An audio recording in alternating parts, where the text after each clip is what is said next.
사랑하는 여러분, 한 주 동안 잘 보내셨죠? 살아가면서 우리는 사랑과 가족, 또 주변 공동체 사람들에게 약속을 하면서 살아갑니다. 약속을 지킨다고 생각하며 우리는 살아갑니다. 그러나 우리는 연약하여 간혹 그 약속을 잃어버리거나 약속을 이행하지 못할 경우가 너무도 많습니다. 저 또한 우리 자녀에게 약속을 했어요. 한 달여 전에 어떤 아주 중요한 약속을 했습니다. 그 녀석이 스케줄이 엄마보다 더 바쁜 녀석이기 때문에 약속을 한 달 전에 꼭 지켜달라고 했는데 저의 부주의로 인하여 그 약속을 지금 지키지 못하는 상황에 있습니다. 그래서 아들이나 저에게 아주 지금 난감한 상황이 도래됐습니다. 그것은 아들에게 거짓말을 하려고 한 것도 아니고 상황을 모면하려고 한 것도 아니었어요. 저도 살다 보니까 환경이 여의치 않아서 그런 일이 벌어졌는데 모르겠어요. 아들 입장에서는 엄마와 신뢰의 관계가 깨어졌는지 자신이 바쁜 일정 가운데 부모, 엄마에게 부탁을 했는데 그것이 진행되지 않아서 많이 상심한 가운데 있을 줄로 믿습니다. 이렇듯 우리 사람은 사랑과 관계 속에서 사소한 일이든 큰 일이든 약속을 지키지 못할 경우에는 신뢰 관계를 잃게 된다는 것이죠. 약속이란 사전적 단어를 제가 한번 찾아봤습니다. 장래일을 상대방과 미리 정하여 어기지 않을 것을 다짐한다는 것을 약속이라고 구체적으로 사전은 이야기합니다. 사랑하는 여러분, 우리는 다 여기 앉아 계신 분은 사회적 동물이라는 말을 많이 들어봤을 것입니다. 사회적 동물이란 말은 우리 인간은 개인적으로 독립적으로 살 수 없다는 의미입니다. 그래서 우리는 타인과 끊임없이 관계를 맺으며 살아갈 수 없다는 존재를 하고 싶어서 우리는 사회적 동물이라는 말을 쓰곤 합니다. 요즘 다가올 국회의원 총선 때문에 여론조사를 통해서 여러 전화가 많이 올 것입니다. 국회의원들 또 나오고자 하는 사람들은 지금 마음이 많이 간절하고 많이 애가 탈 것입니다. 그러나 반대로 우리 국민들, 시민들은 별로 그것에 관심이 없습니다. 그들은 개혁을 하기 위해 신당을 또 창당하기도 했습니다. 그들은 열심히 지금 군주에 활동합니다. 그러나 왜 시민들은 그들에게 관심이 없을까요? 이 나라를 책임지는 국회 정치인들인데 왜 관심이 없을까요? 이들이 여지껏 지내온 바에 의하면 그래도 정치는 진보되고 많이 투명해졌지만 이들이 의원이 되기 이전에 공약했던 선거전의 공약을 공약 후에는 성실히 이행하지 않기 때문에 우리 국민들은 별로 관심이 없습니다. 서민들의 삶은 나날이 더 경제적으로 모든 것이 퇴보되는 것 같고 더 힘들기 때문에 국민들은 관심이 없는 것입니다. 이들이 우리들에게 약속한 그것을 지키지 않기 때문에 빚어진 길입니다. 여러분들 강보에 오늘 말씀했듯이 오늘은 사순절 첫째 주일입니다. 사순절이라는 그 기간 동안에 부활절을 두고 40일을 주일을 빼고 우리가 준비하는 기간입니다. 그리스도가 우리를 위해서 이 땅에 오셔서 순환당하고 그리스도의 삶을 기억하며 우리의 삶이 경건과 절제 또 금식으로 우리의 생활을 우리의 욕망을 줄여나가는 기간을 사순절 기간이라고 합니다.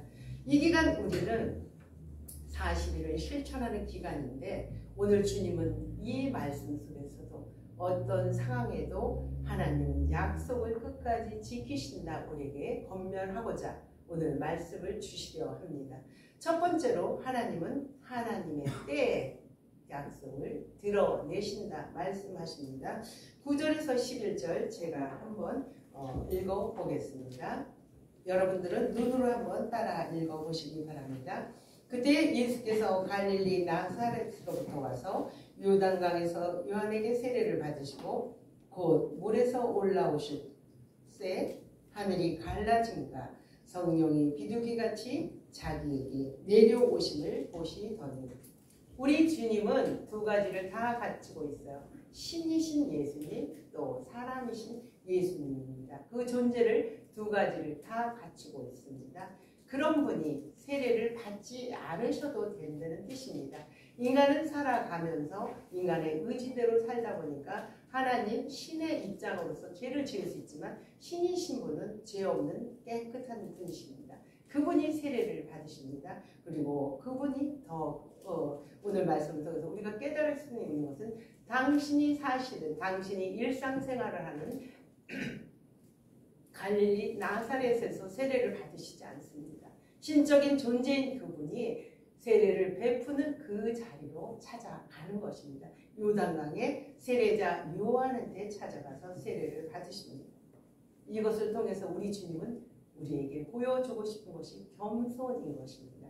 신이신 그분도 신의 권위로 사는 것이 아니고 세상 살아가면서 겸손의 본을 우리에게 보여주신 것입니다. 여러분 세례는 다 아실 것입니다. 이전의 삶은 우리가 다 죽고 이전에 그리스도의 삶으로 다시 살겠다는 말씀이 세례입니다. 그럼 우리 주님이 받은 세례는 과연 무엇일까요? 우리 주님께서는 과거도 없고 현재도 없고 미래도 없는 늘 모든 것이 주님의 시간 속에 있는 그분이 왜 세례를 받으셨을까요? 당신의 생각은 죽고 하나님의 때를 인정하는 마음에서 하나님의 나라, 하나님의 주권을 위해서 우리 주님은 세례를 받으신 것입니다. 그래서 우리 하나님께서 언약하신 우리 하나님께서 그 이전에 약속하신 것을 지키기 위해서 우리 주님이 오신 것입니다.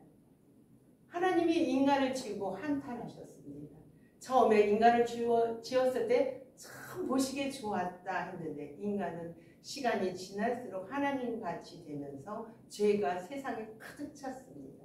하나님이 보시고 마음에 근심하여 한탄하여 노아를 통하여 방주, 배를 만들겠죠. 그래서 그 방주에 타는 사람은 구원을 얻는다 했지만 아무도 해가 쨍쨍 뜨는 대낮 같은 날이기 때문에 그들은 그 말을 믿지 않고 아무도 그 배에 타지 않습니다. 그 배에 타는 것은 노아의 식구 8명과 약간의 짐승들 그 몇 마리만 탈 수밖에 없는 입장이었습니다.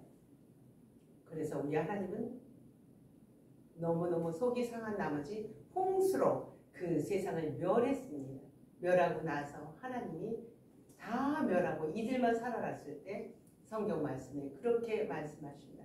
내가 다시는 홍수, 물로 심판하지 않겠다. 그리고 언약을 맺으셨습니다. 그러고 났는데 3500년이 흐르는 그날까지도 끝없이 인간은 죄를 질 수밖에 없습니다. 선지자를 보냅니다. 예언자를 보냅니다. 나한테 다시 돌아오라. 내 사랑하는 자들아 돌아오라. 어떨 때는 달래기도 하고 어떨 때는 엄하게 해도 이들은 말을 듣지 않습니다.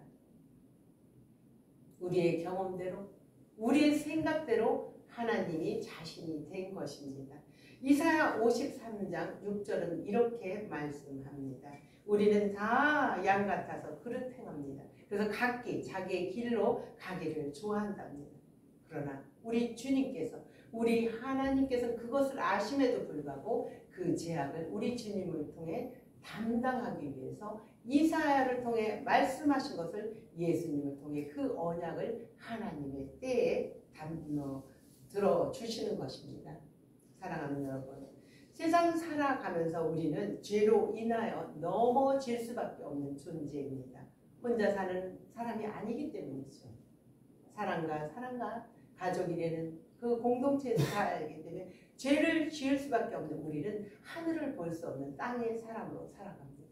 주님은 그것을 아시고 하늘의 하나님이 땅으로 내려오셔서 우리에게 하나님과 우리가 막혀있는 그 담을 헐어주신 것입니다. 그래서 우리는 주님을 통하여 그 언약을 다시 한번 확인하게 됩니다. 그때 오늘 말씀에 하늘의 소리가 들리는 것이죠. 너는 내 사랑하는 자다. 너는 내 사랑하는 아들이다. 내 사랑하는 딸이다. 내가 너를 인하여 기뻐한다. 하늘로부터 인정받은 사람입니다. 우리 모두는 예수 그리스도를 믿는 우리는 하나님의 사랑하는 자, 기뻐하는 자가 되었습니다. 그러나 이상한 현상이 일어나게 됩니다. 자녀인 우리를 외롭고 고통스러운 것으로 다음 절을 통해서는 볼 수 있습니다. 두 번째, 하나님께서는 훈련을 통해 하나님의 약속의 자녀로 우리를 살아가게 하신다 말씀하십니다. 말씀 12절에서 13절을 제가 한번 읽어보겠습니다. 눈으로 따라가시기 바랍니다. 하늘로부터 소리가 나기를 너는 내 사랑한 12절입니다. 성령이 곧 예수를 강야로 몰아내신지라. 강야에서 40일을 계시면서 사탄에게 시험을 받으며 들 짐승과 함께 계시니 천사들이 수정 들더라. 하나님을 이렇게 표현하면 안 되겠죠? 불경스럽겠죠? 그러나 이 장을 봤을 때 하나님 참 이상하지 않으십니까? 성격이 참 이상해요. 변덕이 쭉 끓는 것 같습니다. 사랑하는 자녀, 기뻐하는 자녀라고 하시고 나서는 곧바로 몰아내신다고 합니까? 어디로 몰아내십니까? 여러분 이 장면을 한번 상상해 보세요. 이게 너무너무 멋진 장면이에요. 요단강에서 요한에게 세례를 받는 동시에 세례를 받고 물에서 올라오는 동시에 하늘이 열린다는 겁니다. 그리고 거기서 비둘기가 내려와 성령이 우리 주님 앞에 임하시는 거죠. 그러면서 하늘의 소리가 들리는 것입니다. 삼위일체 하나님, 극적인 성부, 성자, 성령이 만나는 극적인 장면입니다. 아주 믿음의 경지에 깊이 들어간 파노라마 중에서도 이렇게 멋진 광경, 환희의 장경은 볼 수 없는 장면입니다.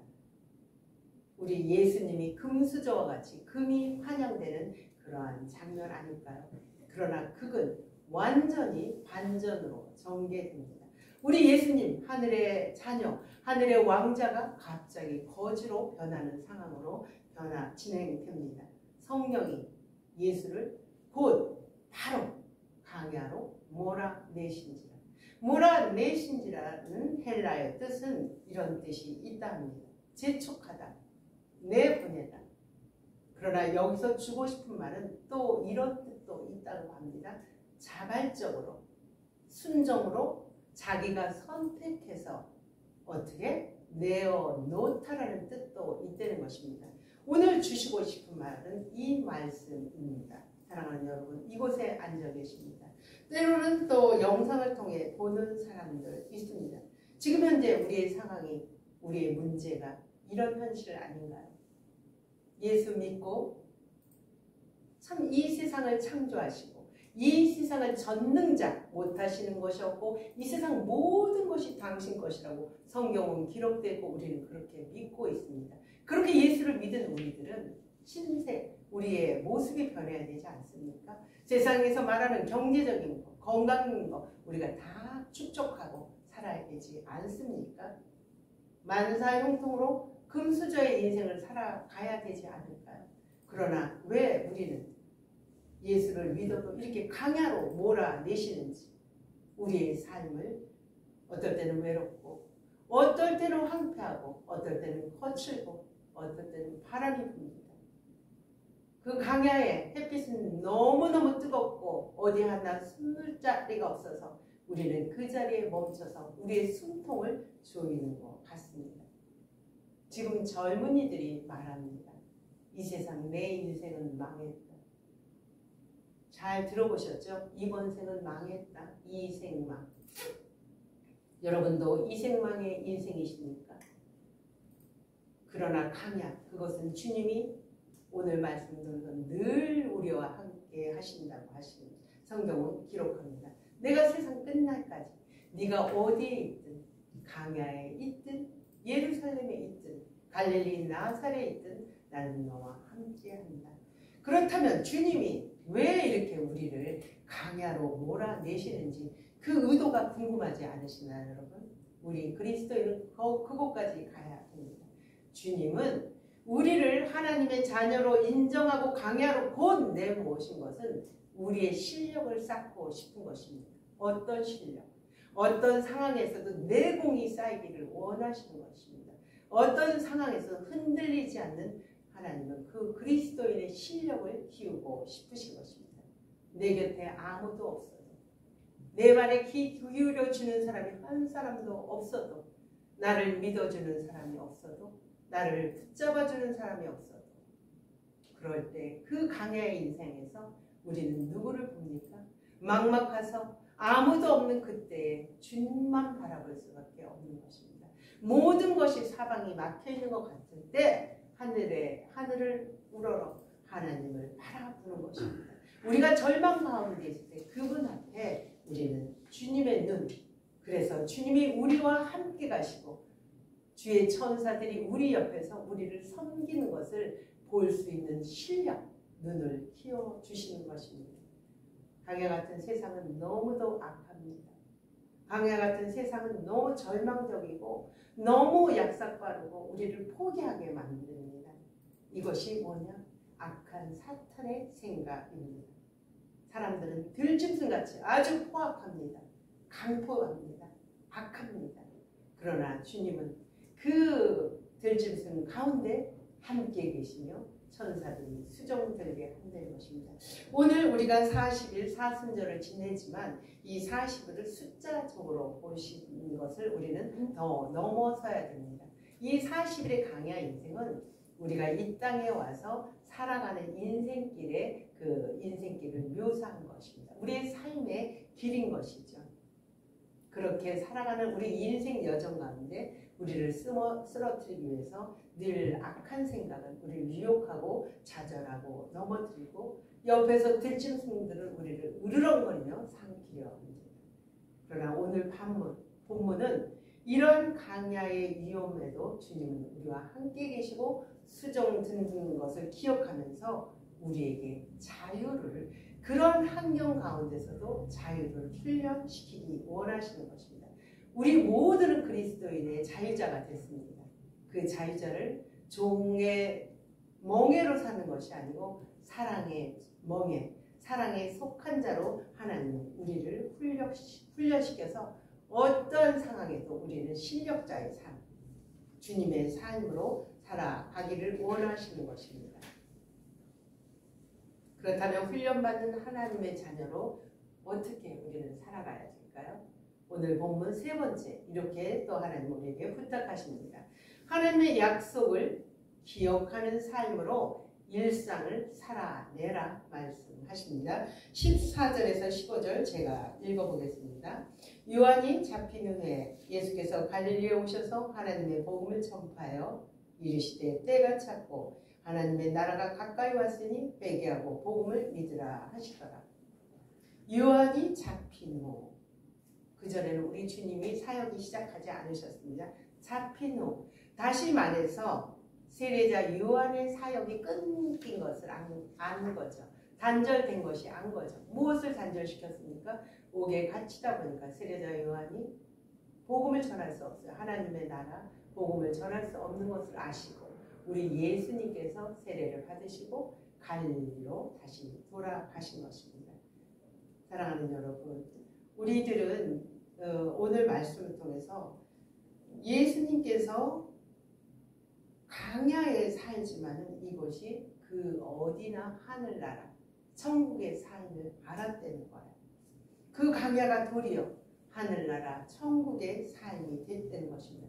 우리 또한 형편과 상황과 문제에 상관없이 하늘나라의 삶을 사시는 것.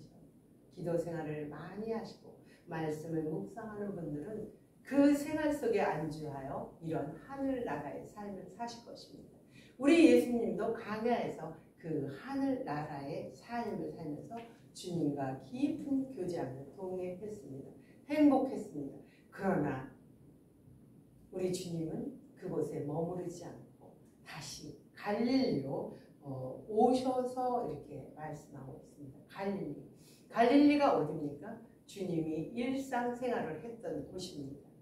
갈릴리라는 지역은 우리가 많이 들었죠? 이방인의 침략이 잦고 또 종교적으로나 정치적으로나 사회적으로나 문화적으로나 이들한테 핍박을 너무 받아서 이들의 마음도 가난하고 경제적으로 가난한 그곳입니다.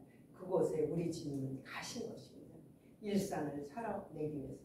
주님께서 강에서 훈련을 잘 받았어요. 아시죠? 세 가지시죠? 먹는 것과 권력과 이 땅에 살면서 먹어야 되고 또 권력과 명예 다 물리치시고 훈련을 받으신 그곳에서 주님이 하나님과 깊은 교제를 사는 것이 아니고 그 받은 훈련을 갖고 일상으로 되돌아가라 하신 것입니다. 그리고 그곳에서 하나님의 나라, 복음을 전했다고 합니다. 하나님 나라, 복음, 우리 많이 듣지만 이것을 쉽게 저의 견해로 설명하자면 하나님의 나라는 우리의 생각, 사람의 생각이 아닌 우리의 중심이 아닌 하나님을 중심에 모셔두고 성령님에게 민감하게 반응하며 사는 것, 하나님의 주권을 인정하는 것이 하나님의 나라, 복음입니다. 또 복음, 우리 예수께서 우리가 연약해서 죄질 수밖에 없는 우리를 아시고 이 땅에 오신 것입니다. 그리스도께서 단번에 죄를 위하여 죽으사 의인으로서 불의한 자를 대신했다는 것입니다. 죽을 수밖에 없는 우리의 존재를 살리는 영으로 우리 주님은 우리를 살리셨다고 베드로전서 3장 18절은 얘기합니다. 하나님 나라가 우리의 힘으로 된다는 게 아니죠. 우리의 힘으로 구원받는다는 게 아니죠. 오직 우리 주님께서 단번에 우리를 죽으심으로 우리가 하나님의 자녀가 됐다는 것이 복음입니다. 사랑하는 여러분, 그 복음을 주기 위해서 하나님은 하늘에 높은 권세를 버리고 이 땅에 오셔서 우리하고 함께 이어지는 역사가 있었습니다. 우리가 어떻게 살아야 되는지 인간의 삶을 이 땅에서 직접 보여주셨습니다. 그곳이 어디입니까? 갈릴리에서 보여주신 것입니다. 말씀을 마치려 합니다. 그렇다면 여러분들의 갈릴리는 어디인가요? 여러분들의 갈릴리는 지금 어디입니까? 내가 아는 수준만큼 종교적, 정치적, 사회적, 문화적으로 차별받는 그 갈릴리에서 주님은 일상을 우리가 살아내기를 할 그 갈릴리. 그 갈릴리는 좁게는 나 개인일 수 있습니다. 내가 가난하고 약하고 병들고 울고 싶은 갈릴리. 또 한 가족이 될 수도 있습니다. 교회가 될 수도 있고 단체가 될 수 있고 국가가 될 수도 있습니다. 주님께서는 그런 우리에게 한 번도 우리의 언약을 잊지 않습니다. 엄마인 저도 소중한 내 아들의 약속을 내 바쁜 일정 가운데 잊을 수 있습니다. 그러나 우리 하나님은 한 번도 우리를 고와 같이 내버려 두지 않고 당신 마음에 우리를 새겼다고, 우리를 눈동자같이 지키신다고 하나님은 말씀하십니다. 그런 하나님이 하나님의 때에 주님을 통해서 이 땅에 찾아오셨습니다. 그리고 우리에게 종의 멍에를 맨 우리에게 자유자의 삶을 살게 합니다. 그러나 강야의 세상은 우리를 자유자의 삶을 못 살게, 종의 멍에 살게, 세상의 정욕, 이생의 자랑, 안목의 정욕으로 우리를 계속 유혹하며 흔들어 대게 만듭니다. 그러나 여러분, 그것은 우리의 훈련입니다. 주님이 늘 내 옆에서 수정 들고 계시고 우리와 함께 계십니다. 어떻게 알고 있을까요? 우리 주님이 우리와 함께 울어주고 우리 주님이 우리와 함께 웃어주는 것을 우리는 그것을 기억하며 인정해야 합니다. 약속을 지키시는 주님을 기억하십시오. 사람은 약속을 지킬 수 없는 존재입니다. 지키려고 노력할 뿐입니다. 그러나 우리 주님은 약속을 지키시는 분입니다. 그 주님이 지금도 갈릴리에서 활동하고 계십니다. 여러분, 그 주님이 계신 그 갈릴리요, 우리 각자만의 갈릴리, 또는 여러분 이 사순절 기간 동안 금식을 해서 40일을 밥을 하나도 안 드시고 금식하려는 게 아닙니다. 우리의 경건과 우리의 절제와 우리의 욕망들을 조금씩 금식하면서 이 사순절 기간 그리스도인의 성숙한 자녀로 살기를 여러분들 소망합니다. 기도하겠습니다. 좋으신 아버지 감사합니다. 오늘도 주신 말씀을 기억합니다. 우리는 연약하여 약속을 잊고 살지만 주님은 우리를 늘 눈동자같이 지키시며 마음에 새긴다 하십니다. 어미는 너를 잊었을지언정 우리 주님은 우리를 잊지 않는다고 합니다. 그 말씀 다시 한번 마음에 새깁니다. 그런 주님이 사랑하는 자녀임에도 불구하고 강야 같은 세상에서 너무 힘들고 외롭고 고독하고 거칠고 사납고 악한 강판 세상에서 주님이 늘 나와 함께하며 수종드는 그 영의 눈을 뜨이게 하옵소서. 회복된 우리들 그 강야에서 주님과 만족하여 사는 것이 아니고 세상을 향한 갈리로 나아갈 수 있도록 축복해 주옵소서. 예수 그리스도의 이름으로 감사하며 기도드리옵나이다. 아멘. 찬송가 442장 찬양하겠습니다.